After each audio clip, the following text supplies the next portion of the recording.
In 1944, the Allies had a problem that courage couldn't solve. They needed the Germans to look in the wrong place. Not for an hour, not for a day, for long enough to move an entire war machine, tanks, trucks, artillery, fuel, without being destroyed before the first shot. And the stakes were absolute. If they failed, tens of thousands would die on the wrong riverbank. So the US Army built a unit that didn't fight with bullets. It fought with perception. A traveling theater designed to lie convincingly at scale. Officially, it was the 23rd Headquarters Special Troops. Unofficially, the Ghost Army. A deception unit that ran more than 20 operations across Europe using inflatable armor, fake radio networks, and sound that made empty fields feel crowded with steel.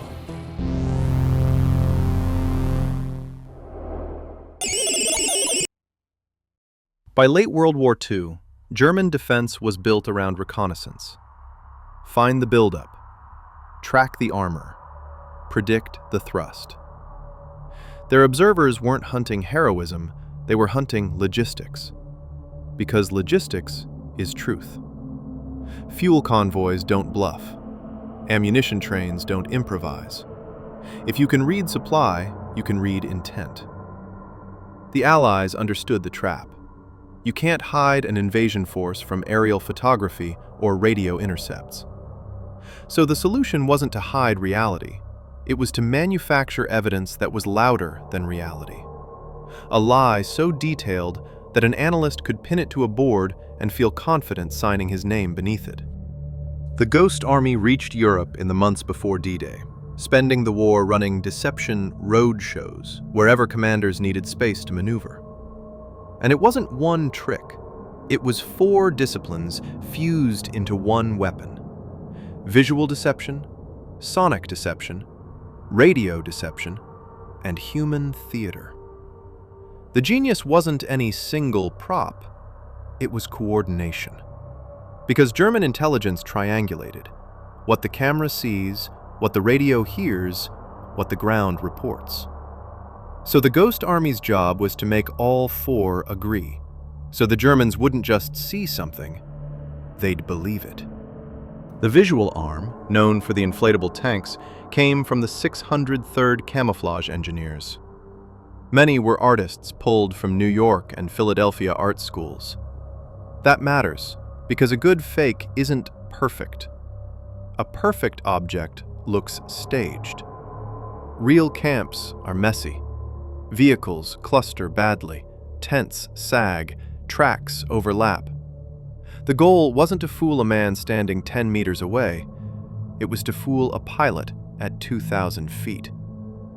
Inflatable tanks, cannons, and trucks could be set up fast, camouflaged just enough, and arranged to look like a force preparing to strike.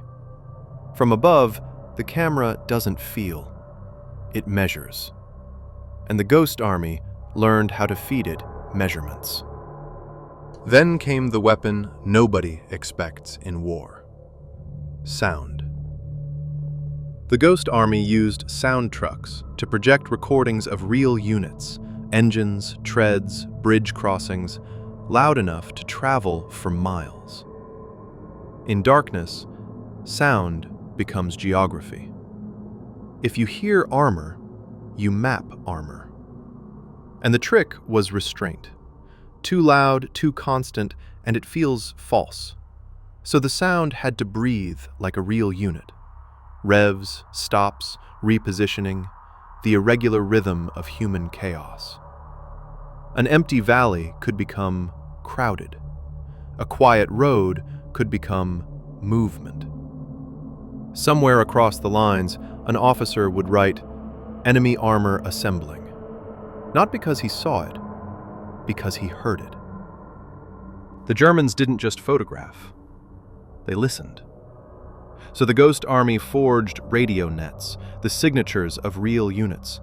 Not just call signs, but habits.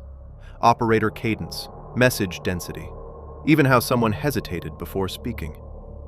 That's how you trap an analyst. You give him multiple sources that agree. At that point, even if he doubts one piece, the others drag him back to certainty. The final layer was human theater. Patches, traffic routes, behavior. A fake unit needs small details that leak naturally. Laundry lines, mess tents, tire tracks. Because spies don't always bring photos, sometimes they bring impressions. The Ghost Army understood that intelligence is a collage of little proofs, so they staged little proofs everywhere. A soldier wearing the right insignia in the right town, a convoy moving at the right hour. The lie wasn't one object, it was an ecosystem. Their routine became ruthless. Arrive after dark, stage the props, inflate the armor, establish radio traffic, run the sound. Then vanish before dawn, before daylight could expose the edges. That timing wasn't just secrecy, it was psychology. The enemy doesn't need to see the deception for long. He needs to see it long enough to report it. Once the report enters the system, once it's typed, logged, stamped, your deception becomes institutional. That's the most terrifying part. A lie becomes durable the moment bureaucracy accepts it as data. They didn't just fool soldiers. They fooled the machine that turns observation into orders. Deception sounds elegant until you remember what it can attract. If the Germans believed armor was massing, they shelled it. If they believed a headquarters existed, they targeted it. Once shells fall near your inflatables, the difference between theater and combat disappears. This is where the Ghost Army hardened.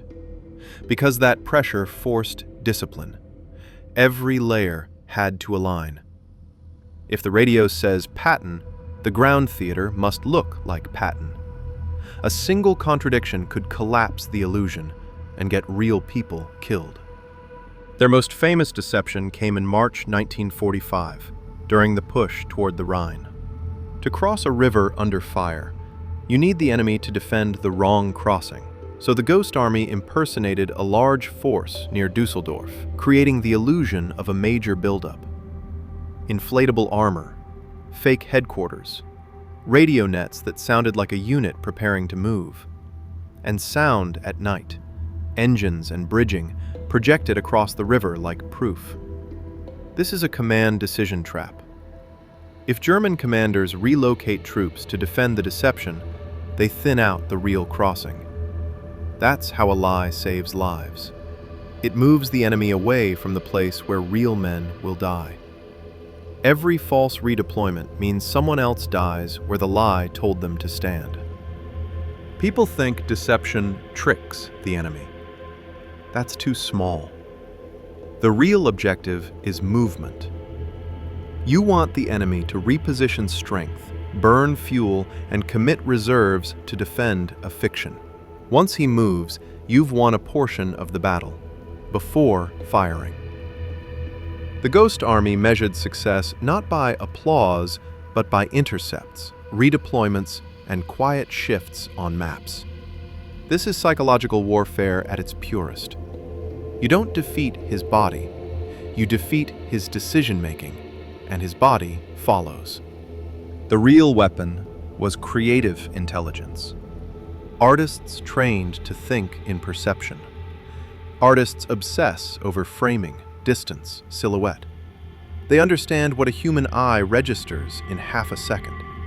They understand what a camera flattens and what it exaggerates. In war, that knowledge becomes lethal. Because reconnaissance doesn't capture truth, it captures an image. And images can be authored. A painted illusion can become operational reality if it's fed into the right intelligence system. The Ghost Army proved that warfare isn't only steel and fire. It's interpretation. It's tempting to call this harmless, war as trickery. But the legacy is darker. The method is simple and terrifying. Give observers fragments that match their expectations, and they build the rest of the story themselves. Expectation becomes an encryption key. After 1945, the same logic echoed into propaganda, psyops, and modern influence campaigns, where the props aren't inflatables, they're narratives. The Ghost Army didn't invent deception. It industrialized it. And whenever deception becomes industrial, the question isn't, can we do it? It's, who decides where it's used next? After the war, the unit dissolved. Many never spoke about what they did. The story remained secret for decades, declassified in 1996. Not just to protect individuals, but to protect the method. Because once the enemy understands the shape of your deception, he learns how to test for it. He builds counter checklists. He demands multi-source verification. In intelligence, the most dangerous thing to reveal is not a code, it's a technique. Codes change, techniques evolve, and spread. So what did the Ghost Army really achieve? They turned reconnaissance, Germany's strength, into a vulnerability. If the enemy trusts his sensors completely, then manipulating those sensors becomes more powerful than destroying them. That's the thesis. Don't blind the enemy. Feed him sight that leads him away from the truth. In war, you can't always control the battlefield, but you can sometimes control the map inside the enemy's head. The Ghost Army's most famous prop is the inflatable tank. But the tank wasn't the weapon. The weapon was belief. Belief turns a rumor into a redeployment, a shadow into a target. It makes an analyst sign a conclusion that sends men to die defending a fiction. That is the cleanest trick ever invented.